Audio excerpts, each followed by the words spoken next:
make them breathe for 15 minutes, really, really hard, and then do a 20-minute time trial immediately after, and not a single person came even close to their original 20-minute time trial. And all he was doing was saying, listen, I can fatigue your respiratory system without you having to be on a bike. So then the next question was, it also proves the respiratory fatigue influences the performance, right? So we know that respiratory fatigue inhibits performance. Now the question is, can we train it to make it better?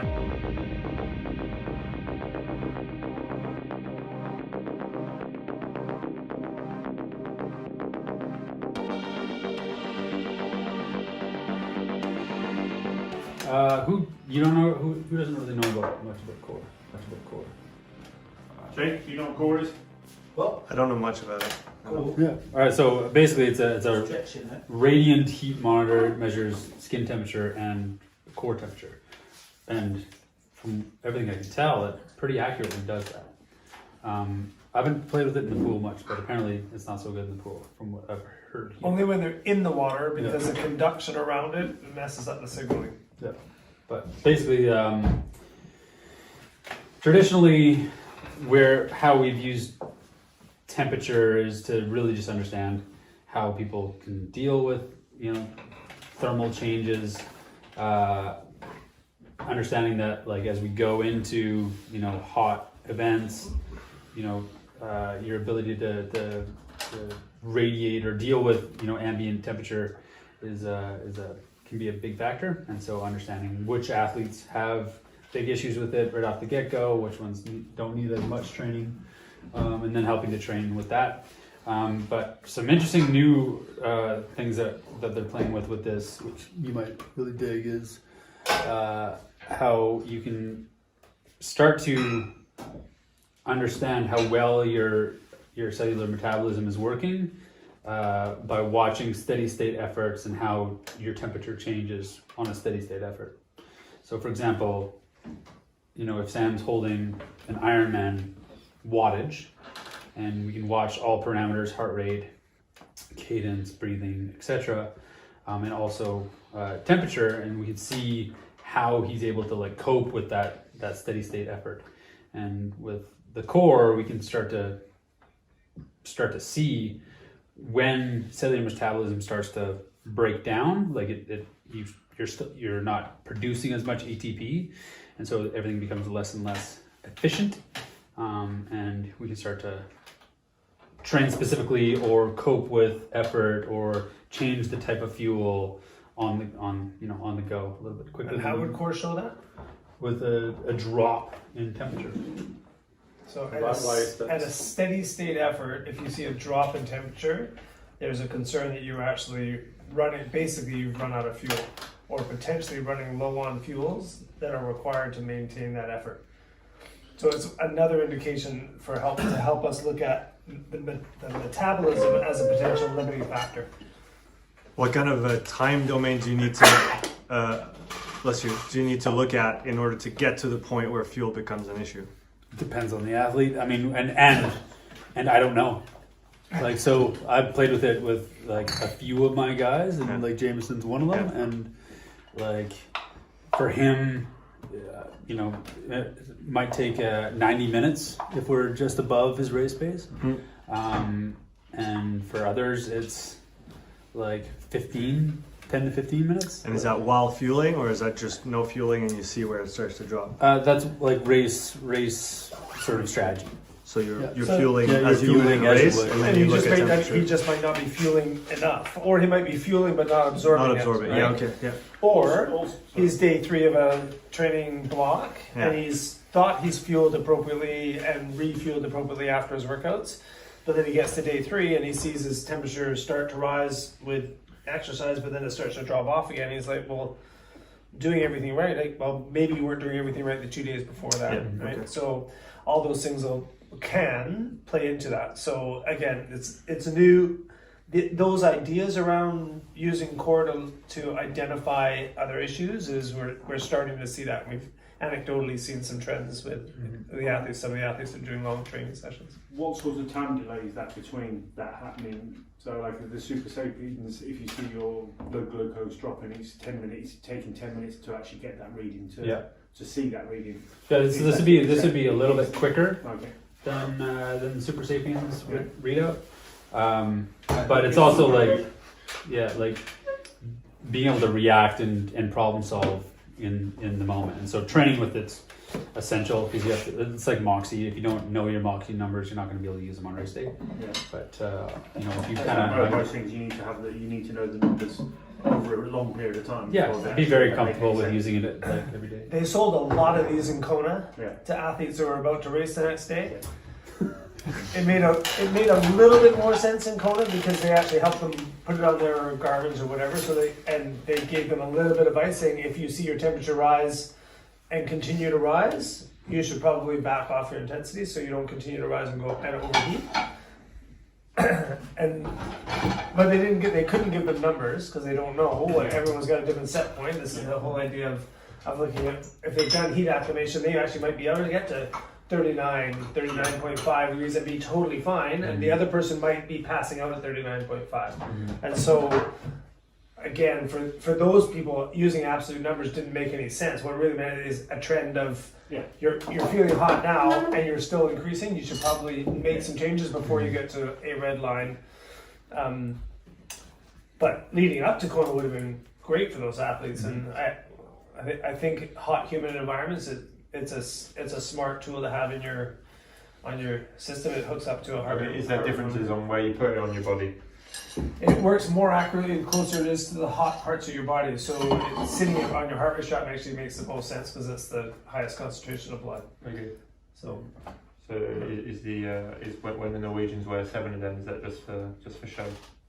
what's that? They're trying to understand like radiant abilities throughout the body, how well their head is radiating heat, how well their arms are radiating heat, which is going to change depending on how much blood is shunting to those areas, and that will change depending on how hard you're pushing.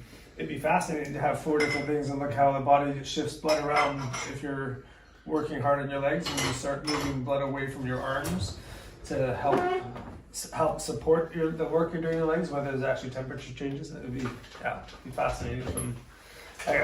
Those are bigger, fun studies to look at if you have more than one. Can you use it somehow to calculate or estimate economy or gross efficiency I don't know. together with VO2 Master Pro? It's a good question. In conjunction with other tools, and that's the kind of thing that as we gain more experience with it, it'll be interesting to see whether we can start making some predictions. Core's very bold about saying what they can predict out of it. Am I doing Moxy 2? You're doing Moxy. Okay, Moxy 2. Moxy measures your muscle oxygenation and total hemoglobin available to the site that you are testing. Typically on the bike, you place it on your lateralis. If you're running, more central rec fem. But basically, it's telling us how much oxygen and blood is available to the working muscle. It does this through near-infrared spectrometry. There's a shallow sensor and a deep sensor, and when I turn it on, you see a little light. It blinks, and so the shallow sensor goes in what you said, 3 centimeters? A centimeter and a half. Centimeter and a half, and then the 2.5, I think. is it 2.5? 2.5 centimeters. And then The short one?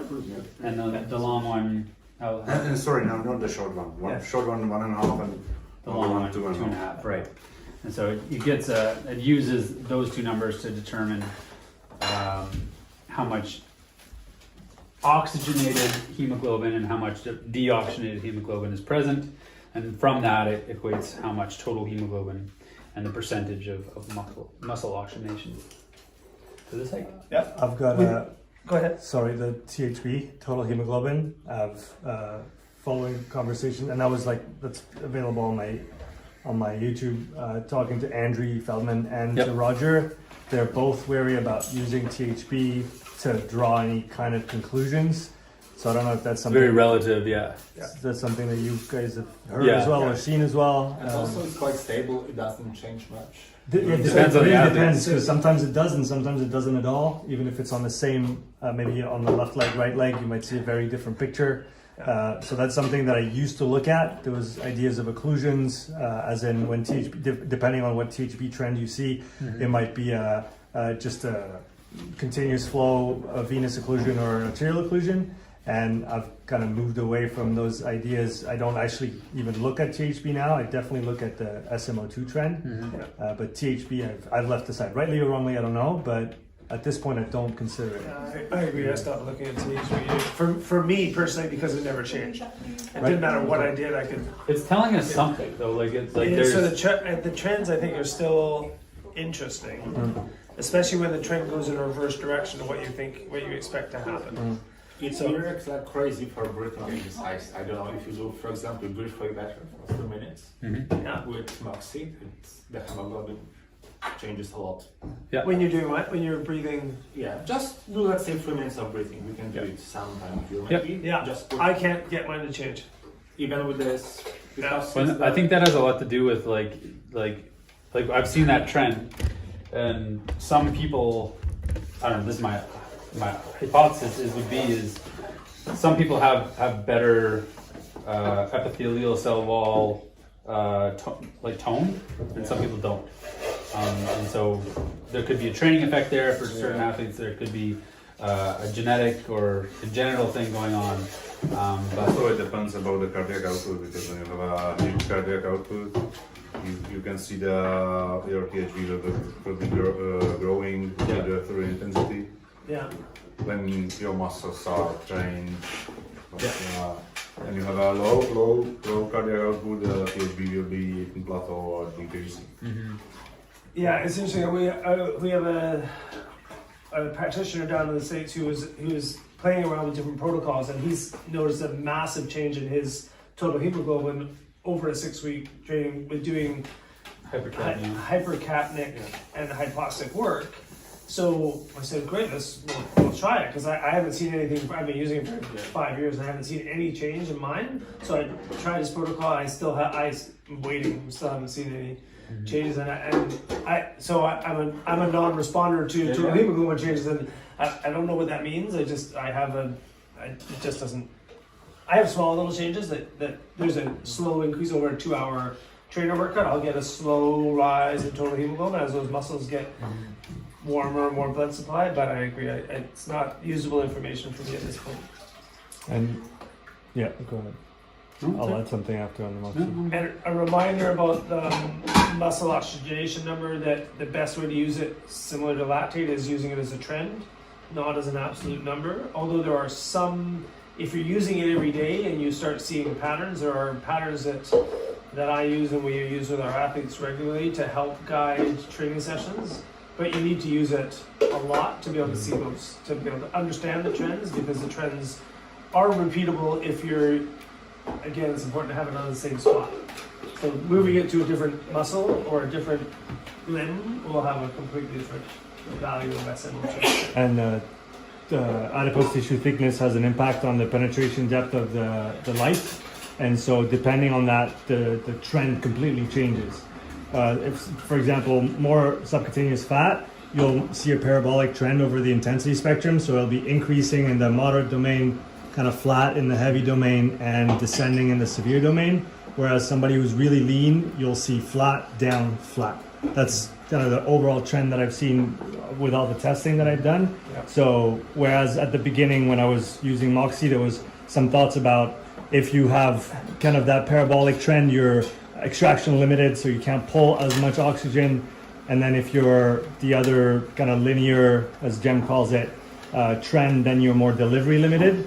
But then it turns out, working with Jem and who's working with TrainRed as well, and was doing some studies on that, and he showed me a graph of step tests, I believe, because he was doing he's using a 5-1 framework for his testing with his cyclists, and he showed me data from TrainRed, which had 2 different penetration depths, and it actually showed both trends. Yeah, so the same person. Exactly. So essentially, depending on how deep you go, I guess the oxygen kinetics are different. Sure. And so that changes how your trend looks. Yeah. So that's one thing that I've picked out from all the testing. And another very interesting one that I find is non-involved muscles above threshold. So I use forearm on runners, and now I use bicep on cyclists because it's just better signal, more easily accessible than the deltoid. And you see a pretty, especially in well-trained people, you see a significant desaturation of the non-involved muscles above threshold. And I've used it on myself when I was doing some critical power testing on the 3 and 12 minute test. And what I see is that essentially, and that's what Kirby did as well, right? With his runners. And if you look at the slope of the SMO2 of the non-involved muscle in the severe domain, essentially the higher you are above threshold, the steeper the trend. And I could pull out the graph for you guys at some point. But essentially on my 3 minute test, the oxygen went down really quickly, and the nadir actually coincided with the end of my 3 minute because it was well paced because I knew my pace on the 3 minute test. And then on the 12 minute, it was a lot less steep, and also coincided with the end of my 12 minute because I was really at my max. And so my conclusion out of this is that it seems in trained people, it seems to behave like a W prime in a critical power model context. So that kind of work capacity above threshold that you can do. If you were to graph it, it seems like it would go in line really well with that non-involved muscle. So my thought behind that was maybe some ideas around HIIT training. If you're doing some intense intervals above threshold, would looking at a non-involved muscle to kind of see when you get to 0 on your W prime or when you should cut the session as a general idea. I haven't been able to put that into practice. I just thought it was interesting. Yeah, that is interesting. Yeah, I'm doing some monitored trainings for some athletes, mostly some rowers or some guys from canoe or swimmers or the cyclists. And there's a huge difference between the extraction when you will compare, let's say, direct sprinter. Yeah. You can see the saturation. He will got under 10% at least in 10 seconds. Yeah. But the saturation will take him longer time, like it'll be 30 seconds when he will 10 seconds push, and then he need 30 seconds rest. But when he will take the endurance truck rider, you can see like maybe he will get under 10% in 15 seconds, but the resaturation will be like in the 20 seconds. Yeah, one thing that I've seen. So that you can see also in the swimmers who will swim like 50 meters, 100 meters. The saturation is pretty fast. It's about the mitochondrial respiration. Yeah. When these athletes are really trained in these short, sharp intensities, the extraction of O2 in the muscles are really good. But then you will take somebody like VO2 rider, the saturation will took like 25 or 30 seconds. But again, the resaturation will be pretty fast. Yeah. It depends. I'm not looking at the absolute numbers of SMO2, but when somebody when we are doing the step tests or what kind of test, but when he or she in the maximum can reach something less than 30%, the athlete have to be limited by extraction of O2, because there is still a lot of certainly it raises a question, right? If you can't desaturate, means you're unable to pull oxygen. And the question is it getting deep enough? And are there parts of the muscle that are desaturating or not? And that raises a question. But I think you're right. Richard, I saw Richard have. Sorry. So this leads well into VO2 monitoring. So for those that, just as a short reminder, so VO2 Master measures VO2 and it measures respiratory dynamics. The VO2 is a simple measurement of a really complex system. And all it is measuring the amount of oxygen that's being consumed by the body at any given intensity. So you're using oxygen to sit. having dinner, using oxygen when you start to ride your bike, and using more oxygen the harder you work. And that is reflected in the Moxy. The harder you work, the lower the number will go, with some recognition that there are intensities where can be an increase depending on thickness of the skin. But eventually you'll get to a point where everybody's will start to drop. And how steep it drops and how fast it drops is very individual and very muscle dependent. And then what we do with VO2, with a mask base, is it measures all of the components of the body using oxygen all at the same time and calculates it as to what you're inhaling in and what you're exhaling out. It's a fairly simple math question. The technology is complicated because you have to take into account all the other performance issues of humidity and everything else. And there's some limits to what we can do with different temperature environments. Combined with Moxy, and what happens with Moxy compared to what happens with VO2 is fascinating and fun to look at, and calls into question a lot of the historical discussions about anaerobic metabolism, things like that.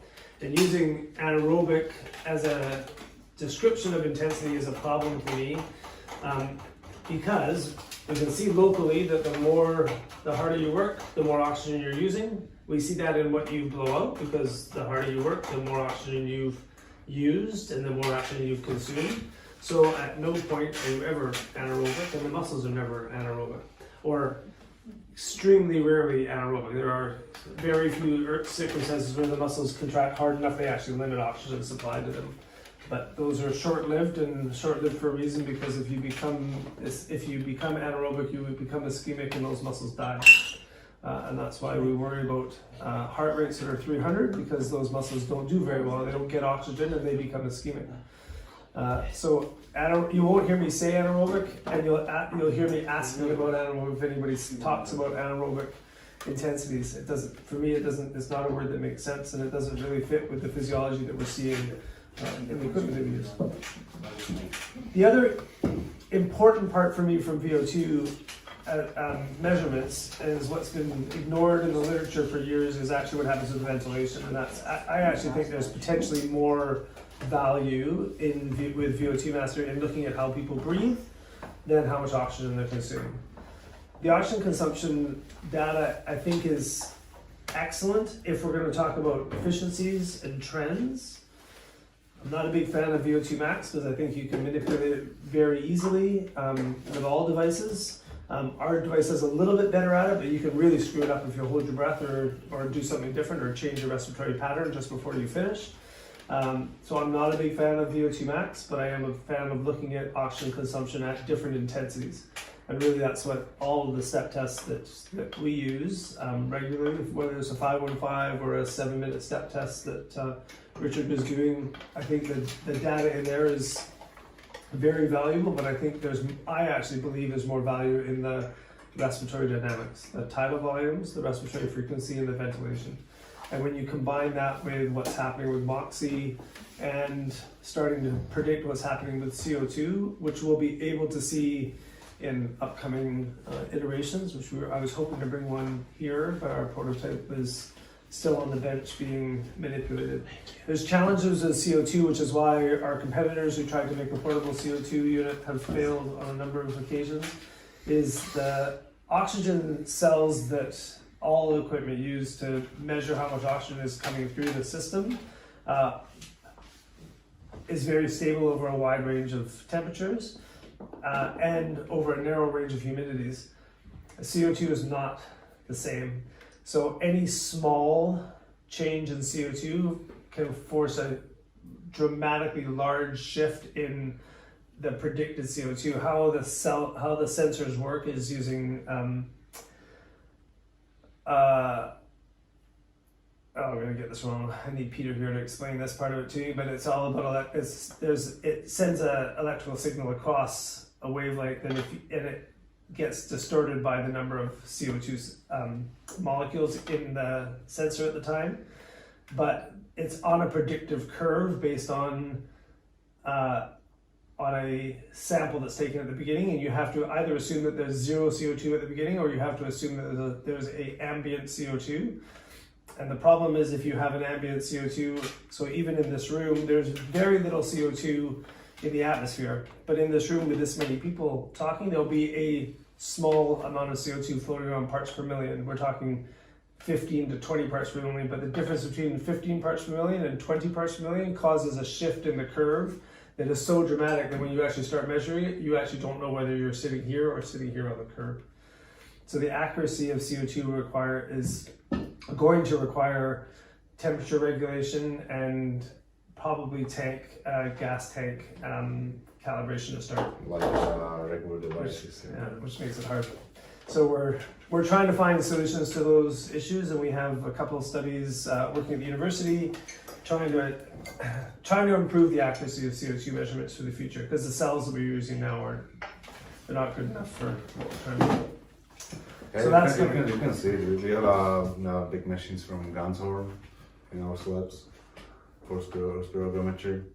And what we were talking about the VO2 max, because when you will change the pattern, you will hyperventilate, and when you change your tidal volume and you lower your tidal volume, your VO2 and CO2 increase like a percent and maybe 10 or 15. I pissed off our cross-country ski federation a few years ago because I was coaching an athlete who was a sprint skier, and he was one of the top 5 sprint skiers in the country. And so he went to a training camp and they did VO2 max testing on him, but they did it on a treadmill. And they're skiers, and he's got horrible ankle flexibility and he can't run very well. He's a great skier, but a shitty runner. So he finished dead last of the 12 guys that were at the camp. He finished dead last, and he called me. He said, "Andrew, I don't know what to do. I'm going to get cut from the team because I have the lowest VO2. I'm the fastest skier here, but I have the lowest VO2 max." And I'm like, asked him to do it again, and he said, "Well, it's not going to change." I go, "It absolutely will. Just hold your breath just before they do the final test." I said, "Well, just before you fail, hold your breath, and then take 3 short breaths before you step off the treadmill." And his VO2 max went from 56 to 78. He went from being last on the list to the top of the list, and he got selected for the team. But I said, it's a ridiculous test. If you do 2 tests back to back and you have 2 completely different numbers, running at the same speed. He couldn't run any faster, he just changed his breathing pattern. So yeah, VO2 max tests I'm not a big fan of VO2 max, and I'm not a big fan of how our device actually picks it out either. It's just not, because we do breath by breath analysis, it's too easy to manipulate it. And if you But if you say that You just need to take 30-second average. what's that? You just need to take 30-second average, not 10 to 15 seconds to neutralize this kind of, Yeah, You assuming should there's use no, the mixing chamber for VO2 max test. So Yeah. Like the Douglas bag. yeah, I mean, that's the nice thing about getting the raw that takes CSV a bit file of space from off peak, then it's VO2 Master is that you can average it however you want. But Andrew, if you say that you're interested in the efficiency at a given speed, let's say race pace, yeah, steady state. but what you have to understand how it relates to what is sustainable for you, because if you have to run. So this is exactly. So these are the kinds that we'll look at with Sam. Is what's his actual oxygen consumption at the intensity that through all the other data that we're looking at is actually sustainable, right? And once we look at that, then 6 weeks from now, 12 weeks from now, when Richard's after he's done some training with him and he retests him, and he says at 350 watts he used to require a VO2 of 65. And now, 6 weeks later, he only requires a VO2 of 62 to produce the same amount of wattage. He's actually significantly improved his efficiency, and that's our goal. If we can, that's the thing we noticed, is that mine's extremely low. That's what I thought Economy. it was. Yeah. I thought it was. but that's good, right? lower. The lower is better. Yeah. So I was doing like Especially 380 Brian. watts, and it was like 50. Yeah, 50. Yeah, which is brilliant, right? And that's what we should all be aiming for. That's again part of what the study is. What people Never understand, looked at what it. people understand, VO2 max is the go-to for aerobic capacity. It's got fuck all really to do with the But what I didn't understand was at one point Rich was telling me to like breathe slower, and it was making my VO2 go up. VO2 go up. So I was less efficient, and he was like, "No, but do it." And I was like, "No, I'm not going to do it. I'm less efficient." So there's And two. then we had a massive fight, and then Right. And the great part about that is it's going to cause a massive fight here, and then we'll have to decide after tomorrow night how how we're going to move forward with that, because there's two things that can happen. When you slow your breathing down, you're going to engage muscles that you're not used to using. So you actually may be inefficient at that. That doesn't mean it's not the right thing to do. It means that you have to train differently to be able to do that efficiently. And that might be part of what the goal is to be able to breathe slower and easier and become more efficient at it, so that the end goal 3 years from now and 5 years from now is that you actually are more efficient. But immediate, it's the same as saying, as I don't want you to ride at 75 RPM, I want you to ride at 95 RPM, and you're like, well, my heart rate's going to go up, everything's going to fall apart, right? Right, but if you're going to save your legs for the run, then maybe a higher cadence is better. Or maybe it's not. Maybe actually the slower cadence is better, but I can't ride slow cadence because I don't have the muscle strength to do it. So which are we training and how are we getting there, and where, and what's the best way to approach that? So your dad's right, slower breathing should be more efficient. You're right that when you tried it, there was a clearly... That's the same tomorrow that I could effectively cheat the test by like pedaling at a low cadence. So because on a 7-minute or whatever, a 10-minute test, I can afford to smash my legs, you know, but not on an Ironman. Right. So maybe it'd be interesting, I don't know. And that's part of why our suggestion is we tested you when you're a little bit tired, as opposed to testing when you're... Yeah, and this is specifically why we don't call it a test. We call it a balance point assessment. And I, when I'm, you know, testing new athletes for the first time, I don't tell them anything except just like what to expect in terms of the protocol. I want them to just do whatever they do to maximize their abilities, right? And it's not about setting a benchmark, it's about teasing out ideas and teasing out limiters. And so for tomorrow, I would suggest you just do whatever you normally do, right? To maximize whatever, whatever your system. And then from that, we're going to try to learn how can we manipulate training to make it harder for you, which means you can perform worse. Training will become harder. And that's proven to make you more efficient when you are. It's the only way. If you make training easy. I disagree, because then sometimes, so like, you can go two ends of the spectrum, right? You can, like, same with altitude or hyperbaric chambers in some sense, but it's like you could. So, for instance, in the winter, I find it quite beneficial, given that Ironman, most of the time, it's the limiting factor is strength resistance. So during the winter, why don't you make the most of it, make the conditions really easy, and almost isolate your strength, right? So the only limiting factor is the fact that you can't hold. Like for me, that is my limiting factor. I can't hold 380 watts for 4 hours. I can theoretically, but I can't. So if I make all the conditions around me really easy, then I can increase that strength resistance. If I make it 40 degrees and stop, restrict my breathing, then I can't. You really define the goal of the training session, and that's all I'm saying. Is that we clearly define the goal of the training session. And if that is, there has to be both. It's like, and that's why it's difficult for me to do heat training, because it means you compromise strength. You know, if you go somewhere where it's really hot, or same with altitude, is that I've had a bad experience with altitude training because I spend most of the time pedaling at 40 watts less. So eventually, that's the point. And that, which is, and what you're pointing out is exactly the problem with not understanding why you're going to altitude. Right? If the goal of altitude is to increase your hematocrit, then you're going there because you believe that increasing your hematocrit is your actual limitation. And that when you have a higher hematocrit, you'll be able to ride 40 watts higher, and you'll put up with the training that's lower. But if your limitation is leg strength, then you're absolutely right. Going to altitude is actually not going to help your leg strength, because you're going to be training. It's going to be less leg strength. You should actually be training at sea level, where you can pound your legs and actually cause a stimulus. So again, that's going to make it harder, because you actually have to push harder on your legs. Then the issue I have with that is that I can quite easily get stronger and bigger, like just by eating enough and breaking my legs every session. But then the issue becomes, is that going to hinder me for the run? You know, it's like, have I got? And I already kind of, like, I've got much stronger recently cycling, but I can kind of start to feel like slightly quad heavy running. You know, and this is exactly the complexity of making decisions about anything from aero position to cadence to breathing patterns to gearing selections and all the other pieces is, and what Luke was alluding to is training your limitations in a way that actually makes it hard enough that those limitations get better. Mm. When you race, you should be racing make it as easy as possible. So Yeah. if it's easier for you to ride 75 RPM to get the wattage you want, and you know it, and you've trained it so you know that it's not going to hurt you run, then you should be racing 75. We've had athletes who've said, "But you told me my cadence should be faster." I'm like, 3 years from now it should be faster. But if you're racing this weekend, you're not going to ride faster cadence because you're not good at it yet. Yeah. So And I will go back to when you were talking about the title, when you just slow down your breathing and the VO2 were increasing. Yeah.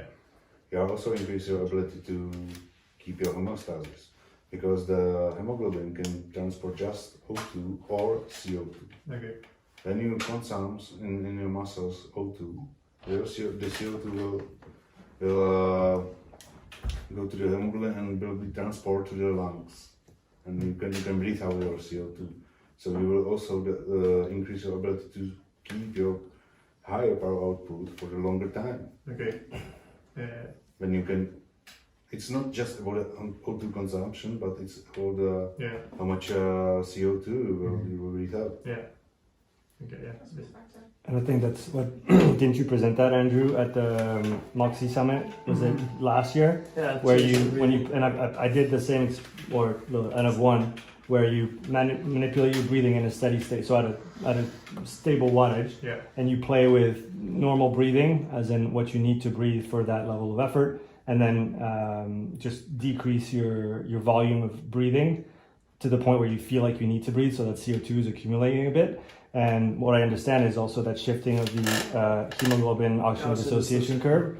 So essentially, as you have more CO2 in your system, and you guys correct me if I'm off, your hemoglobin has less affinity to oxygen, so that when it gets to the capillaries, it offloads easier.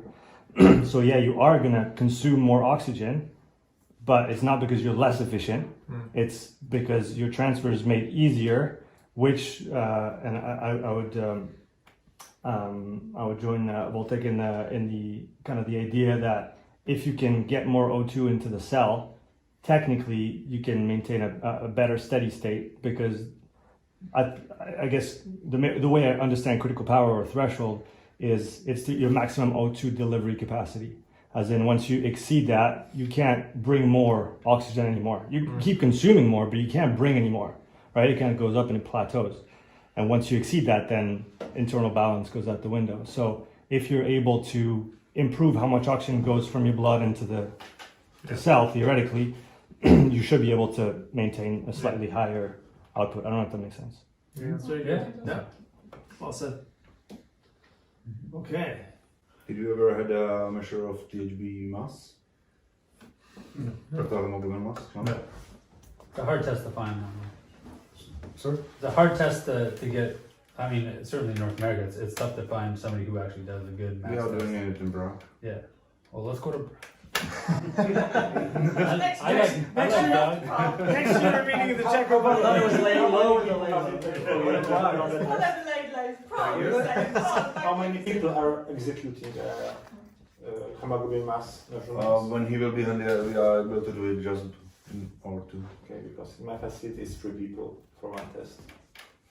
So it's like busy one. It's a method you are breathing the carbon dioxide, CO. Yeah. No, dioxide, Carbon monoxide, monoxide. Just a little few milliliters, like milliliter per kilogram. Yeah.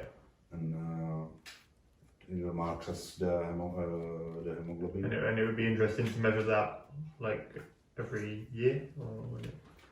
We are doing this for the athletes at least one per year. Yeah. And when they are reaching the altitude, like then we are calling the altitude program, or something like it's like 3 or 4 times per year. Yeah. Then The we idea are is if doing you're going more to try and change it, often. and you think you're changing, if you think you're doing an intervention that's going to change your hemoglobin, the amount of hemoglobin you have, then you should test it before, and then you should test after to see if it actually works. Yeah. And that, again, is the problem with going altitude if you don't actually. Yeah. We can give you some recommendation what to do before you reach altitude camp and what to take the care about and this stuff.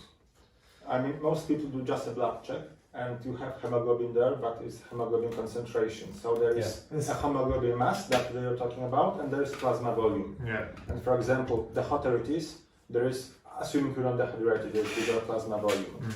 The better trained you are, there is bigger plasma volume. So for example, hemoglobin concentration can drop, even though the mass is the same and you're perfectly fine. But you're better trained, so the plasma volume is bigger.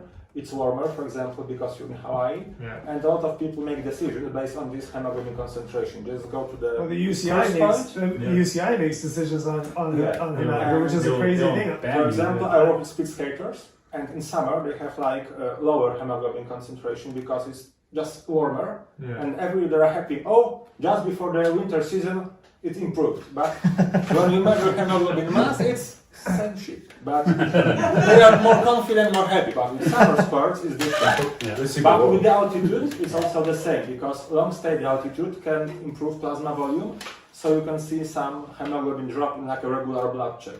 And it's the only like test that can tell you what's really going on. And the smarter cheaters, when they were about to get tested in their, because they were being red flagged because their hematocrit was too high, because it was only, if it was over 0.55, it would be considered the only way to get there was by cheating. 0.50 it was from cheating by taking exogenous EPO and other things. So all you have to do is drink a couple liters of water and you'd rehydrate, and it would drop that down to 0.49, and you'd be fine. Because the plasma volume, because more water in the bloodstream, stuff like that. Go out, sweat a little bit, drink a bunch of water, increase your plasma volume, and bring your numbers down. And everybody should have done that. Everybody who's cheating should have done that so they didn't get caught. And it was just baffling to understand that they didn't recognize. Well, it's baffling that the UCI was using a number like that to identify people, but it was also the best thing that for a long time. Crazy. I don't want to bore Sam, but we did this hemoglobin mass measurements with the Moxy, checking the influence of having this monoxide with Moxy, and there are some changes, not significant, but there are. And my facility doesn't often publish the studies because it's like for internal, not sharing the data. It's the old school way of doing sports, but that's using THB. Is that what you're talking about? Hemoglobin mass, no, just using running the test, carbon inhaling monoxide carbon monoxide, and then just putting Moxy on. Okay. And there are some changes. I wasn't really interested in the study, and I wasn't involved, but I know they were doing it. Yeah, cool. Okay. Physio Flow. Finally. Sorry, I should start with That was a good intro. It's just a piece like this right now. We both remember the bigger one. Yes, a big desktop was awful. Actually, we are still using it in the lab, so it's pretty stable. But for the field test, you will put on you just this small stuff on your backs. You will got 6 electrodes. 2 on the neck, 1 on the chest, 1 on the ribs, and 2 for the backs. And you will get the data. Something like this. I'm excited to play with this. The accuracy is like so, but when you will compare just one athlete, you will get a precise data. So explain to the group what the Physio can measure and what is going to be the most interesting, but maybe the 3 parameters that are most interesting to Sam and this group. And what's this for? This one? That's what the testicles do. Wait, you're not talking about the electrode on the testicles?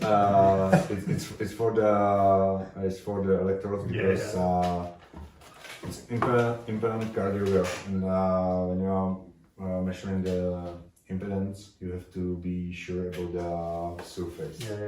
So I have to scrub your skin and just the first one, and then put on you the electrodes. Just one. It will help and it will stay on you for a longer time because of how you will start sweating because you will some issues. But it's measuring when you see. Do you all know the ECG curve? How it goes? When I go take it really basically, just measure how big is the beat, the biggest signal that you got from the ECG curve. So it measure every stroke, how big is it, beat by beat. Okay, for the test we will use 10 seconds averaging, because then it's like nonsense. But we will got something like this. Show us the here we will got the stroke volume, heart rate, cardiac output. So does everybody know what stroke volume is? Yes. Okay, so That's nice. yes, volume, heart rate, and cardiac output is the same as tidal volume, respiratory frequency, and ventilation. Right? So the first two multiplied together equal the cardiac output. So stroke volume times heart rate equals cardiac output. Yep. So you can get higher cardiac output either by increasing the heart rate or increasing the stroke volume. Yes. And what you can see here, it wasn't the end of the test. It's one of the athletes, and she was still pushing a lot, but because of probably, you can't say for sure, but he don't have a physiological breathing pattern. She is breathing with her diaphragm upwards. Yeah. And then when you are breathing with diaphragm upwards, you are increasing your pressure in your chest. Yeah. And you can see something like this, because the heart rate is higher and higher. Yeah. But how the stroke volume is lower and lower, also the cardiac output is lower. Yeah. So at a certain point of intensity, she dropped her stroke volume, which also dropped the amount of blood her heart was able to pump into her legs. Exactly. And that's what caused the failure. It's the end. Yeah. What are the dips in stroke volume? Is that during a 1 minute rest? 5 minute test. 1 minute rest interval? 5-1. Right. So remember we were talking about blood being sent back by pressuring blood to fill the heart again? As soon as she let go of pushing blood back to her heart while she was riding, is this a riding bike? This is bike? It's bike. Yeah. So as soon as she stopped riding, those 1 minute rest intervals, which is not actually pumping blood back into her heart, her stroke volume drops dramatically because the blood's not being pushed back to the heart, and so now it has to beat faster. And the heart rate came down too. So stroke volume was coming down and heart rate was coming down. But and so it's 5 minutes and then 1 minute rest and then Totally. 5 minutes the same again. No. Yep. That's how. No, That's this one is a his test yeah. just said 5-1, 5-1, Yeah. 5-1. Ours are 5-1-5. Yeah, that's what I thought. Which is it's a similar test, but not quite. We're going to repeat just for. Yeah. The 5-1-5 is more precise for the longer disciplines. Yeah. This makes for a longer test, but better repeatability. Do you have cardiac contraction time on that one? Yep. Where is that? Which one's cardiac contraction time? You don't have a time. You have a ventricular ejected time. Yeah. Just over here, in milliseconds. How effective and how fast is the time? Yeah, and then we were looking at how much time. If you multiply the cardiac contraction time by the heart rate, you get. So if it's 250, so it's 0.251 of a second, and in 60 seconds, if it beat 150 times, if you multiply that number by at what point whether they started losing, and the people that we saw were losing stroke volumes right at the time that they made the gap between 30 seconds. So if they spent more than half their time in contraction, they started losing stroke volume, and we thought they were actually getting ischemic. Yep. Yeah. Probably. Yeah. But as I say, it's hard to say what is the real case for this, because probably there will be more things together. Yes. So this is why we look at breathing. So your observation for this girl is that she changed her breathing pattern. Yeah. And then her stroke volume fell off because she changed her breathing pattern. She didn't change. She had still the same breathing pattern, non-physiological breathing pattern with upwards working diaphragm. But at this point, she really increased the ventilation. Right. So much more higher respiratory frequency. And then it's the pressure in the chest is much higher, and Yes. it's one of the problems. So one of the other benefits of slower breathing is it actually pulls volumes of blood back into your heart and allows your heart to beat more efficiently because it's bleeding bigger. But that may have a VO2 cost to it, but it actually may be providing more energy to your legs and actually allow you to push harder. Also from my experience, the base is physiological breathing pattern is the diaphragm going downwards, because then you work with something what is really weak and not the stiff chest and the ribs. So it's cheaper for the energy. It's I think I use, especially running, I think I use a lot that my upper, I breathe upwards definitely, because I was thinking about that today, like you've always told me like to run tall and like with my shoulders back and stuff, and because of that kind of I've always naturally. Yeah, so we need to teach you to sit tall but also still breathe. I can show you maybe some stuff, something for how to teach your body to use the diaphragm in physiological way. Definitely, yeah. There's some steps. There are some steps that you have to do. Then it's possible to just change it. Tell me before the test. Anecdotally, with relating to breathing and running, with the breathaway, especially with CrossFitters and also fighters or people that weren't trained with respiratory training before, let's say that, a significant decrease in heart rate while running at a given pace following a few weeks of training. So I would see that as an improvement in their coordination of breathing, like we were saying here, in terms of, I guess, a diaphragmatic breath rather than a thoracic breath, and just being more coordinated, and then the diaphragm just doing its job better as both a breathing muscle and a stabilizing of the spine muscle, and consistently on average 7 to 10 beats lower at a given pace. Given those are not highly trained runners to begin with, right? But for non-competitive runners, it was really interesting to see that shift. It's very good. Tomas, Okay. is everybody okay with one more? Last presentation. I will be quick. We started with Tomas. I have at least two gadgets to to present. Okay, but I'll just let you wait for a second with them. First of all, respiratory muscle training. Was it investigated for many years? Because for many years the exercise physiologists didn't think the breathing is a limiting factor in performance.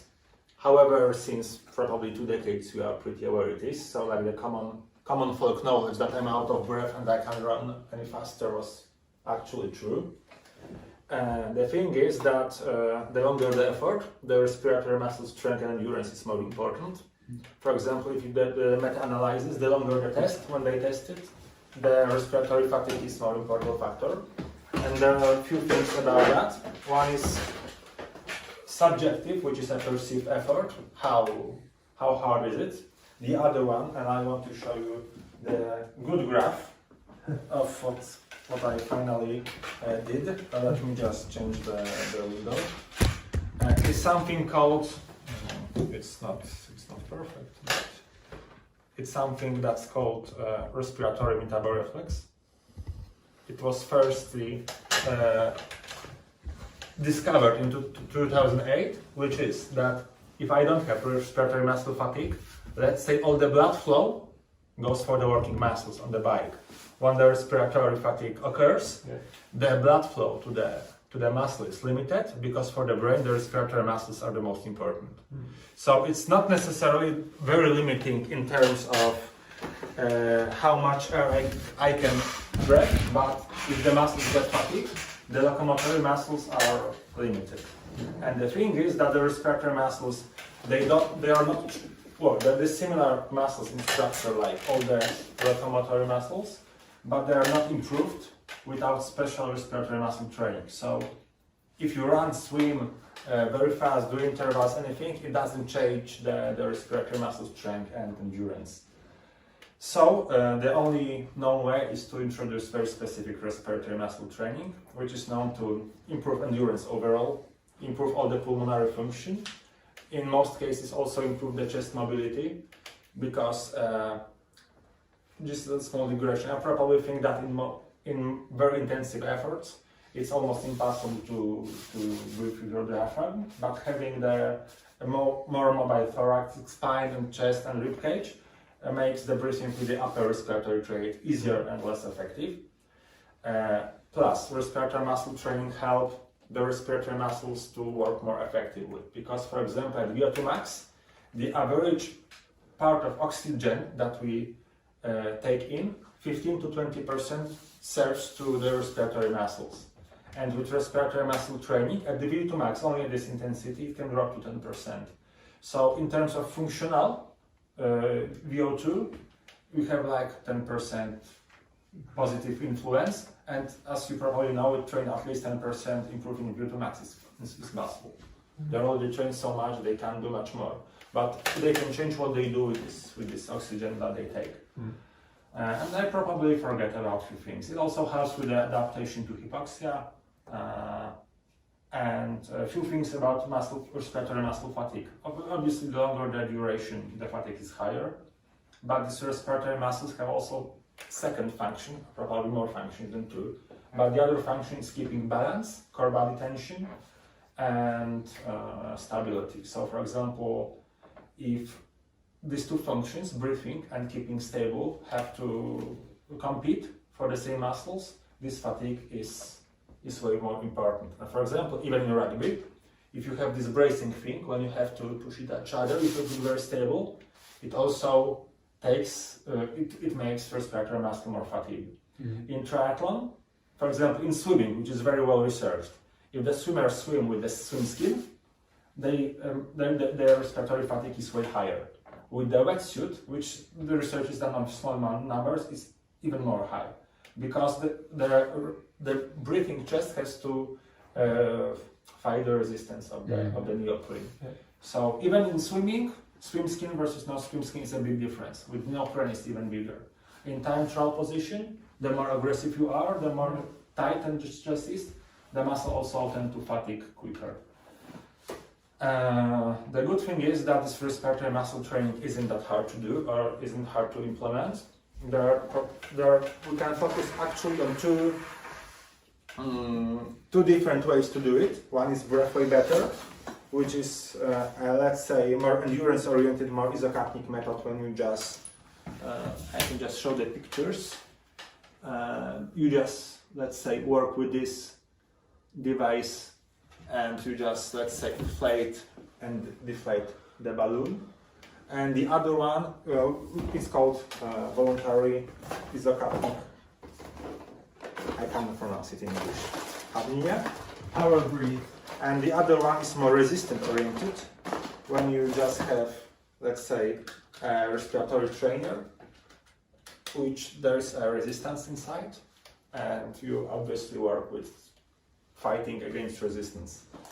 And I think we might do some training sessions, maybe not now, but during the next days with the both devices. I have 3 or 4 changes so everyone can try it. With the power breath, I have only one breathway better, which is that. I have 5 more. Yes, so that's 9 more. what's more about it? The effects are already after 4 weeks of doing that kind of training. The standard protocol of power breath is doing like 5 days a week, twice a day for 30 breaths.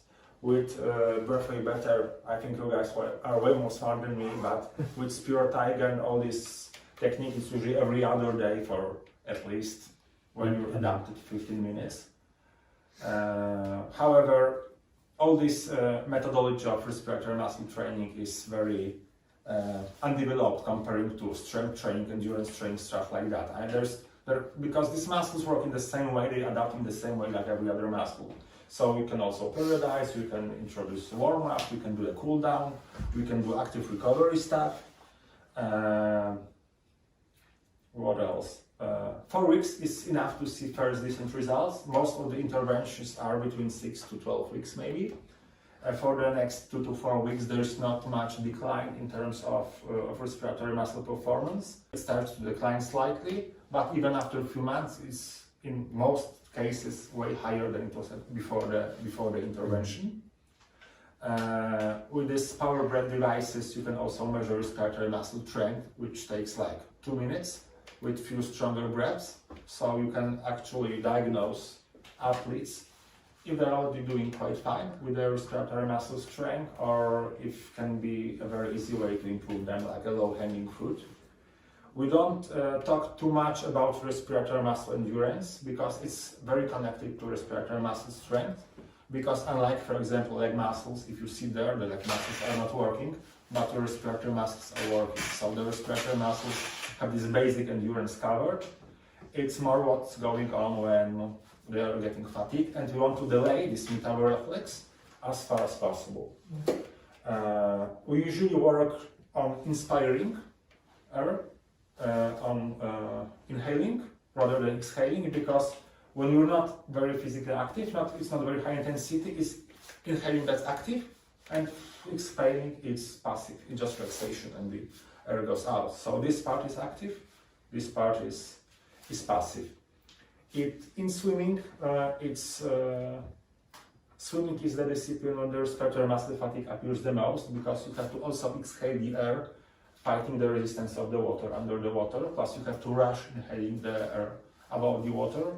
So when they compare disciplines, the swimming builds the most respiratory muscle fatigue.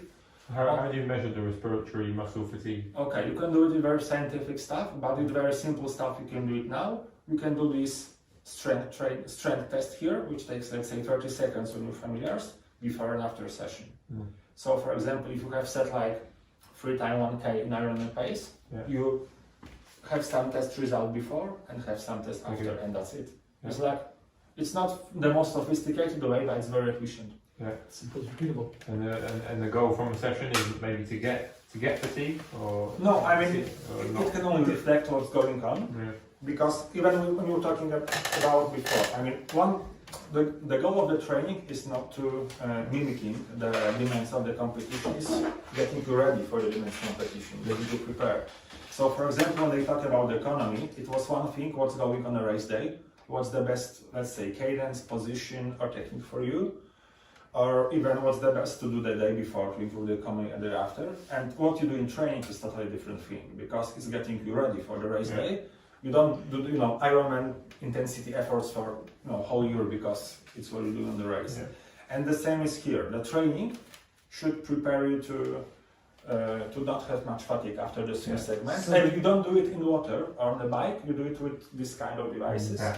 And you can do it in the water, and you can fatigue your respiratory system if that's the goal of the session.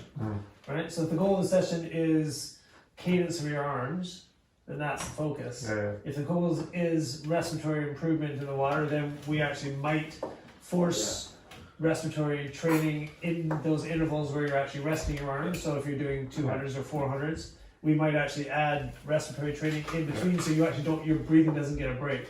And now your 6 400s turns into 6 400s plus 6 intervals of breathing training, and now that at the end of that session you're going to be significantly respiratory fatigued.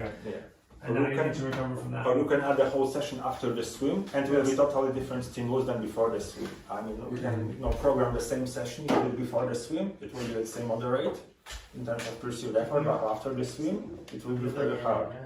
And when it starts being hard, it means you improve in the way that it matters. Can you explain why is the endurance related to strength, or closely related when it's not really the muscles? It's a correlation. I mean, every time they test people in both ways, it looks like when they improve the strength, the endurance improves itself, because you do it all the time anyway. So there's not, I don't know, there's underpinning physiological mechanism why, but it's just the very, very, very strong correlation that if you improve the respiratory muscle strength. The corollary that I like looking at is similar to cycling. If your max power on the bike is 200 watts and you're trying to ride at 150, you're riding at 75% of your max. If you can build your strength to be able to ride 300 watts and you're still riding at 150 watts, it's only 50% of what you can do. So there is some benefit to doing strength training of the muscles. There's a couple arguments. The challenge with power breathe is that if your limitation is being able to move through the full range of motion, so let's just use Sam, even though we haven't tested him yet. Let's just say he's got 6 liter lung volumes, but he's only using 3 liters, and you put him on the power breathe, and he uses 3 liters, he gets really strong in that 3 liters, he's never going to actually develop the 4th, 5th, and 6th liter. So there's potential for power breathe actually to make him worse.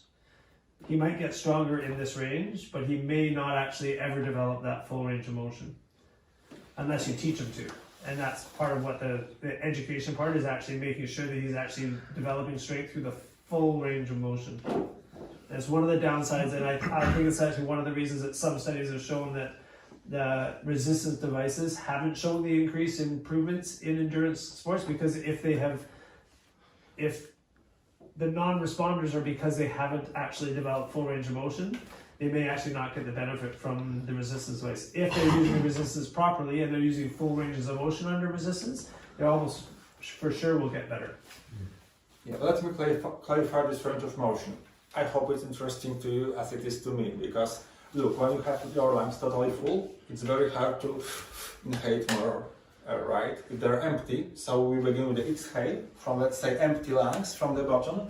These muscles are stronger, and the strength of the muscles is weaker and weaker and weaker the more we have air in the lungs. So if it's only resistance, you only work here, because here it's getting more and more difficult with the full lungs to inhale more air. And with low resistance and more repetition stuff, for example, with the voluntary Isocapnic hyperapnea, you can work in a bigger range, assuming it's a deliberate practice, you're not sitting in front of TV and doing nothing. My hypothesis is that because in general in training we tend to work on technique and movement pattern first and mobility even before we apply load, that the breathway better is a good way to introduce technique, and then maybe we can add load. Obviously we should change stimulus every now and then, so I think there's some potential in mixing these techniques in the long term, because if you do the same training for 2 years and nothing changes, well, the stimulus is not there anymore. We can also, of course, change it with running, cycling, and the concurrent training with the breaks in between. Outside triathlon, in all sports where there is balance or bracing or pushing and need core stability, it matters. Even with running, for example, the more the trail and uneven terrain is, the more you have to worry about core stability, the more respiratory muscle fatigue occurs. So do people understand why the core stability is so affected by breathing? Why is that? The diaphragm is one of the main spinal stabilizers, and you get the I guess the whole core musculature and the diaphragm working together. But then if you can't, I guess it works together. You need a strong core to be able to stabilize yourself and almost free your diaphragm doing the breathing. But then if you don't run correctly, if I may say so, and then the diaphragm is stuck being the only stabilizer for your spine, and so it can't actually help you breathe the right way. Yeah, and the diaphragm is the strongest stabilizer of the spine because it wraps around the spine. So it's 2 half domes that come together and they twist and they spiral around the spinal canal. Everything else is on the outside trying to balance something that's on the inside. So your abdominal muscles and your interspinous muscles and stuff on the back do actually a really poor job stabilizing the spine. But the diaphragm, which wraps around it, is actually the best stabilizer. So if you fatigue your diaphragm, that's when you start seeing, and any coaches who have spent enough time on a pool deck watching swimmers after they get tired, or stand watching people running, you can see them, they start to breathe funny, and then they start to run funny, or they start to swim funny. And the same thing happens on a bike. It's pretty easy when you just inhale like this, and you will try to squeeze your belly. It's like really weak, but when you inhale like this, you can squeeze it because there is a diaphragm. Yeah. And stabilize your spine and everything. So Up for breathway better when you can just use it for training, just to keep it simple. It's the world's best metronome. FSM. Fucking spectacular metronome. Yeah. Yeah, that's true. It works every time. It works every time. It Yeah. never crashed. It never crashed. We actually It have never- data on that app. That app has never crashed. Never crashed. Yeah, that's true. That's what else? our IT guy is very proud of that It stat. took a long time to make the FSM. For coaches, for example, in many countries, doing like a full pulmonary test, or yeah, probably a test is an English name. It's not allowed if you're not a medical professional, if you're not a doctor, even though it's not invasive or difficult. But you can measure like a functional respiratory muscle strength with power breath. Yeah. It's quite mobile, so I could breathe here, I can breathe anywhere without any extra more devices. I saw on Twitter that we have this smart Spirobank, right? Spirobank, yeah. For example, in US and in Poland, unless you're a doctor, Yeah. and not just a doctor with pulmonary training, you can't use it. You can't use spirometer? Legally, yeah. Spirometry is a medical examination. Interesting. It's similar in the States. For example, this review I wrote is for an American journal, and unless you're a doctor, You need to eat that. Yeah. unless you're a doctor, you can do that. Obviously, it's a very harmless Because we give examination, right? we Just it's breathing. Yeah. but in terms of insurance and doing stuff, you It's know, all about money. They don't want anybody else because they want to charge for it. You just- Because you we just- give it to in you Canada, just we give it to all of our YouTube in asthmatic. US and but We give it to our asthmatic patients for them to test at home because they can figure out whether they actually have a problem that needs to come to the hospital. It doesn't make Anyways, sense. maybe Yeah, kind but of you're is totally right. different. So, yes. We need to make an argument to the medical association. yeah. Oh yeah, that will make sense. But it's also like very safe and easy, and for coaches also in terms of doing harm and first. then do Luke and I harm. brought our spirometer, so we'll let people. I brought mine too with some cartridges. Well, yeah, let's Mama do is probably some validation on Sure. our. Ooh, that'd be great. I'd love to see that. Yeah. Okay, So- that's it. I mean, I have a gajillion If you questions. have any questions, I'm happy to answer. You will be. I assume you're smarter, yeah. No, I'm not. So you did great. yeah, that was awesome. Thank you for that. So I think you were quoting the Dempsey study about the energetics related to breathing muscles, how much energy, Movement 10 economy, to 15% at You can submaximal. go from 15 to 20 to 15 to. 10 Okay, to 15. yeah, that's 5%, that's 10% what down. I missed in your Yeah. accent was Yeah. like, and I'm interested in what you think about as it goes over threshold, over sustainable efforts. Like the study said, like you get all the way up to like 30% of your energy is being shunted towards your respiratory muscles. Is that kind of meeting how you're reading it as well? Yeah. Yeah. Yeah, I never tested myself. You can probably see it with Physio Flow what's going on. Yeah. Also with Moxy, because for example, it's very easy to see this metabolite effect with Moxy. For example, even training, when you tire, you're just sitting, you're doing nothing. You're just tiring your respiratory muscles, and then the oxygenation in the leg happens. Yeah. So when you're doing sports, you're limited by this phenomenon.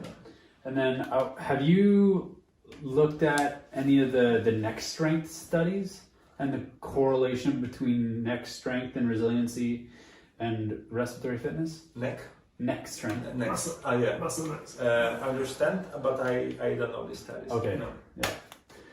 Yeah. We should do one warning for anybody who's starting respiratory training because they've heard this is a good new idea that's been around for 20 years. But it's an idea. But our experience is that it's easy to identify people who have weak respiratory systems if you do some testing. When you prescribe it, what they want to do is they want to work just as hard on their breathing as they do on the bike. So they breathe really, really hard for as long as they can, not realizing that is going to significantly fatigue them. And every workout that they do after that for the next 2, 3, 4, and even 5 days is going to be negatively affected by the really hard breathing session they did. And it's just like giving them a set of barbells and saying you have weak biceps, and then going to the gym going as many biceps as they can do on day one, and they come out the next day like, I can't move my arms. That's exactly what happens with breatheway. If you overdo it the first day, they will be fatigued for 5 days, and they'll call you and go, "That's so bad." Especially with like pro level athletes. Yeah. The whole rest of the system has been propped up by compensators, and so we start to isolate these systems that are weak, and it's not uncommon for the initial training to have to be like once a week. and a reasonably easy session. Otherwise, it throws everything out the window for the rest of the week. And so you just slowly like add it in. I mean, To give an example of a year-long periodization for somebody just getting started. Maybe I can chime in about one thing, because there are really zero studies or like scientific evidence on how difficult it is. Because everyone says, oh, it shouldn't be that hard because 30 breaths is 90 seconds, you do it in the morning. I breathe all the time. It should be easy. It should be easy, and actually I started a study, it's Yeah. going on. I have 17 well-trained athletes. I mean, all of them are national championship medals and stuff like that. They are like pretty good. For example, let's say if we put it for a 10K time, I guess all the guys are under 33 minutes, or the women under 35, 30, stuff like that. So they're well-trained for scientific purposes. And we started 2 protocols. It's 17 people total. Some are on a birthday better, some are just Isocapnic devices, and we measure a lot of stuff because I got a lot of money for that. So we measure literally everything before and after. And we also measure like some muscle pain day after, 2 days after, like after 24 hours, 38 hours. And for most of them, there is no decline in strength 24 hours. There is like, the hormones are pretty good. I mean, they don't change much compared to the base levels. There is no like DOMS when you have this muscle pain questionnaires and stuff like that. There is nothing. But the very interesting thing is that only one person didn't improve their hormonal balance after the respiratory muscle training. So you can take, for example, guys, because low testosterone happens in endurance athletes, with, for example, low testosterone, and immediately after, there is like 5 minutes after this increase. And it can be, it's only 16 people. It's just like squeezing testicles. Don't massage your balls, it'll take care of it.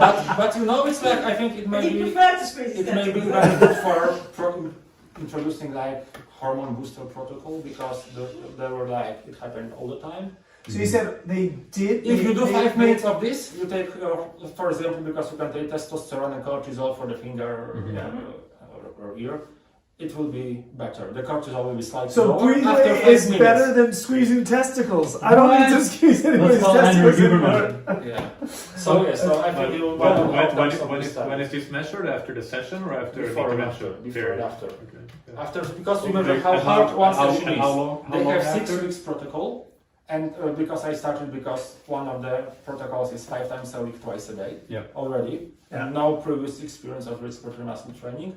And the other one, there's a progression going from 5 minutes to 20 minutes in the 6th week, every other day with Isocapnic. So for example, we measure 5, 15 and 20 minutes with Isocapnic after 2 measurements. With power breath, they just increase the resistance. There is still 30 breaths twice a day. And I don't know the last 3rd session, because it will be actually next week for a few days. But so far, these, let's say, introductory sessions, which are also quite demanding, because they are in 15 minutes in week 4. It all boosts the hormone cortisol down. Very interesting. And testosterone up. That's In really both boys and girls, it's It's very good. It's good to know that the first studies that were done, when the arguments came out that the respiratory system isn't limiting, all he did was he developed a device very similar to this, and made people breathe as hard as they could for 15 minutes, which is really, really hard. It's like doing a 5K run. It's really hard. All out. And then he would test them he'd do a 20-minute time trial on the bike one day, make them breathe for 15 minutes, really, really hard, and then do a 20-minute time trial immediately after, and not a single person came even close to their original 20-minute time trial. And all he was doing was saying, listen, I can fatigue your respiratory system without you having to be on a bike. So then the next question was, it also if I proves can, the respiratory fatigue influences the Exactly. performance, Yeah. right? right?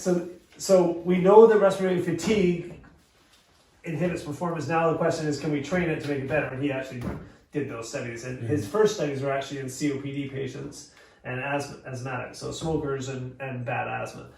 And those patients had incredible improvements, because if you look at what their problem is, they are the perfect example of an athlete with a respiratory limitation. But they're a non-athlete, and their only limitation is breathing, because nothing else has any damage to it. It's just their lungs. Actually develop their ability to breathe. They can walk much, much further, even if they've done no walking training. So his students, that was Spengler, I think that did, not Spengler, Boutillier was the one who did the original studies. And his PhD students that were involved in that study all went off to do their own studies later and ended up working for a bunch of international sports organizations. So one of the girls went back to England and started working with the British rowers. One guy went over to Switzerland and started working with the mountain bikers. One guy went to Italy and started working with the cross-country skiers. And another guy went over and worked with the Italian speed skating team. And all four of those groups ended up with medals at the Olympics the following year. And all of them were doing breathing training with those different sports. And it just made perfect sense. But nobody advertised the fact that they were doing respiratory training. It was a hidden advantage. The downside of I just have to say the one downside comment. of this training is it's not fun, according to almost all the people. Because when you go for a bike out there's fun in the process. It's quite a boring thing, isn't it? Sitting there breathing. Yeah, a lot of people, I mean, with the isocapnic devices it's fine, but the power breath, a lot of people get dizzy heads and, no course. stuff like that. So we'll talk about the physiology of why that is another day. Well, we'll do that tomorrow. We also do immediate gasometry testing from blood before and after. I got dizzy when we did that between intervals as well. Yeah, it might be a bit in the intervals. You do, But do you have your nose closed? Or Interesting. No, I didn't have his nose closed. Yeah. So we'll be able to test Yeah. if he is getting dizzy when he's doing it. We actually have equipment here that'll be able to test why he's getting dizzy. Yeah. You can just And maybe this back. he may have such. It works. So one thing I was interested in, you were talking about the range of motion of the respiratory system. You said it's active on the inhale and it's passive on the exhale. Unless you're going like all out effort when you have to Okay. force the frequency. Yeah. But 9 out of 10 cases, you Yeah. just intentional inhale, you relax, you exhale. Right. Yeah. But when you have to, at the last stages, for example, of incremental testing, you have to increase your breathing frequency. You also start to force the exhalation. But Yeah. it's the same muscles. Yeah. I mean, it's not a different muscle that inhales and exhales. It is. I would actually argue against that. In the intercostal muscles, right? The two layers of intercostal muscles. But more or less it's the same respiratory same muscle group of system. muscles. Yeah, the same group. Yes. Yeah, that's true. Did you check out the book called The Anatomy of Breathing? No. It's a really, really well illustrated book on all the respiratory muscles, from the big ones to the small ones. All the pictures are drawn by an artist. It's a fantastic book. The anatomy of Yeah, breathing. The Anatomy of Breathing. Yeah, I should Check. have brought And it. also it will depends on the moment because the rovers have to inhale and exhale for Yeah. With their stroke. with their throat. Yeah. They are also different. Someone's breathe like one big inhale and then too short. One's doing just two inhales for one stroke. It's pretty individual, and everybody can. And it depends on the racing frequency of the strokes. Yeah. And then you can just Synchronize it with the. teach them how to breathe to this frequency. So On that, do you know Scott Hagen from Portland? He's a CrossFit coach. Anyways, he does some cool like modality specific isocapnic training where like he'll train CrossFitters for like the open, and in like doing like a medicine ball toss or whatever, he'll have them like maintain the squatted position holding a medicine ball while having to like go through like isocapnic breathing, holding that isometric like position. Interesting. Like he does this for like a whole bunch of different like. The studies on modalities. rowers especially show it's very effective for them. I mean, comparing different actually, sports. it's effective for everybody. But with rowers is somehow especially. I was really explained that already twice, and I cannot repeat it. Yeah. But it's all about the timing of their strokes, Yeah. plus a very big demand for stability in these far ranges of their movement with the stroke. Yeah. So to go back to range of motion, my favorite way to illustrate it simply, the people that don't understand, like they understand the idea of range of motion, but they don't understand the difference between what they know range of motion to be compared to how it applies to the respiratory system. So you like use your arm, for example. I can rest with it in this range, and I can rest with it in this range, whereas the lungs don't do that. They rest in this range. And then it takes active energy to do this, and it takes active energy to do this, which is why that full range of motion is particularly difficult to train with the respiratory system because it's active in both directions. And there is the effective tidal volume is like 2/3 from your vital capacity. Yeah.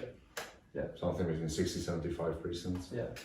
But to be completely honest, for example, with this device, because PowerBreath has two types of resistance. One is threshold, and it's the traditional one. When you, for example, are here, you can't go fight the resistance anymore, and you're done. Mhm. So you're only in a small range. Yeah. But the other one, it's only with electronic devices. So, for example, it's hard to use it in the pool Mm-hmm. because you don't want to get them wet. But the idea is that this resistance is getting smaller with the. Mm-hmm. So you can work in a higher range because of that, because Mhm. you have solid resistance here and it's changing with the flow. Yeah. Yuri shared a study, and one of the concerns that came out when you're breathing against resistance. And so we actually have a breatheway that's going to be coming out with the ability to add resistance to it. Is the two This back is very big. Yeah, what's that? This back is very big. It depends on how big your lungs are. Not mine. So the two. 6 liters. So I have a couple problems with the power breathing. One of them is the fact that you can only breathe for 30 breaths. So there is some potential strength gains, but if you're talking about an athlete who's going to be breathing heavily for 8 hours, 7.5 hours, 7 hours, 42 minutes. 7:25, then Depends on the motto. then the fatigue that's going to happen is probably not going to be overcome by a 30-second That's rest rate. nothing what we can see in the practice. They are most of them. They are strong enough. The problem is the coordination. Yeah. They are just fatigued by the time, By the duration. by the duration, by the. Yeah, as I say, and the idea would be the same as training on a bike, doing Tabatas Actually, I know- for 30 I know minutes, one and pro- expecting to be able to ride for 5 hours. Yeah. That's kind of my point with the whole strength. I mean, even though there is that correlation between the strength and the endurance, So that one there's of- got so- to be some kind of. So one of the studies that it was a meta-analysis was looking at how they were testing improvements over time with respiratory, and most of the studies, because there are a number of studies that show there's no benefit, but all of those studies that showed no benefit were using maximum inspiratory tests or short duration tests, and every test that went longer than 5 minutes showed an improvement with respiratory muscle training, regardless of which one they did, but more with respiratory muscular endurance training, which has to be isocapnic. And the reason that he gets, I'm not sure why he's getting dizzy with breathway, but the reason you get He's doing dizzy it with in the that is you middle of blow a off your set. CO2. Yeah. And I think it was just straight after If it was- 400. Yeah, so if it's coming straight off the track, or like that's Too how much you're using thinking. in between intervals. I mean, we only did it once or twice. it. Yeah, so that's you're hypercapnic. So there's a problem with the resistance. There's a problem with it only being able to do 30 seconds. The problem is getting dizzy with it, and all of those things are something we can overcome. But the other study that Yuri posted, this is now a few years ago, there was questions about intracranial pressure changes inside the head with breathing against resistance, specifically expiratory against resistance, and the potential for causing intracranial edema. And so, so we've stayed away from doing that initially, and we're sort of looking more into the studies just to see whether we feel it's safe or what a safe level of resistance would be to add. And it may be mitigated by the fact that by balancing the CO2, because one of the problems is if you blow off your CO2, you play with your intracranial pressures anyway, and so balancing pressure and something that's going to affect your intracranial pressure is worrisome. So I stay away from resistant devices for that reason, and there's a number of them on the market. I think there's about 8 or 9 different respiratory resistance devices on the market. I think at some point there is also some beneficial from the resistance. Sure. But the first step should be the right movement of diaphragm, then some coordination, then get there the volume, because volume is the main goal, because everybody just when doing their step tests or some tests, they are using a maximum and they are lucky 50% of the vital capacity, so there's bigger possibility to increase the volume. Yeah. And then the resistance maybe will work for them. Yeah. Yeah, so very similar to weightlifting, right? You teach them form and range of motion first, Yep. and then proper dynamics, and then you can start adding weight to it. And I agree, there may be some Maybe benefit. first resistance should be like this. Yeah, Well, I mean- with no resistance. Like with the athletes that I've had for 15 years using various isocapnic devices, once their system becomes that fit using respiratory training, just the pressure of blowing that level of volume through your trachea is enough resistance to be a challenge. Yeah, And you increase the volume to the close to the vital capacity. You have to use your strength of the breathing muscles. one way I've gotten around the no resistance, quote unquote, with the breatheway is playing around with tempo of breathing.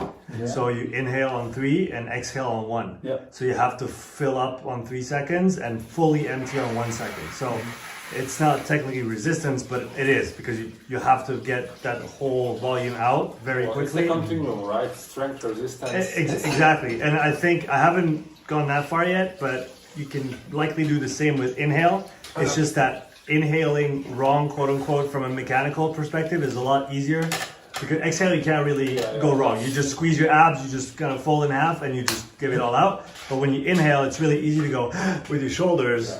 And inhaling quickly with your diaphragm is actually technically hard. So I haven't done that yet, but the exhaling on the 1 second is really useful. And also changing stimulus. Or just half of second. Also, we can iterate in any way we want, but changing the stimulus is one of the ways, and I find it useful to teach, I guess, a wider range of mechanics and how you use your breathing. Yeah. Well, we were doing that. That is what I just telling to the athletes when I show them what is the possibility of there's breathing system. I just calculate you have this vital capacity, okay, 2/3 is just like this, and let's say maximum effective frequency, breathing frequency will be 60, so multiply by 60. And then when they see it, that's maybe the double their maximum ventilation. Yeah. It's a huge possibility for them. That's good. That was great, Thomas. Thank you. Thanks, Thomas. I'm off the bed. Yes, we should all See be you up tomorrow. See you. Sit down. Breakfast 8 o'clock. 8 8 o'clock. 9 o'clock.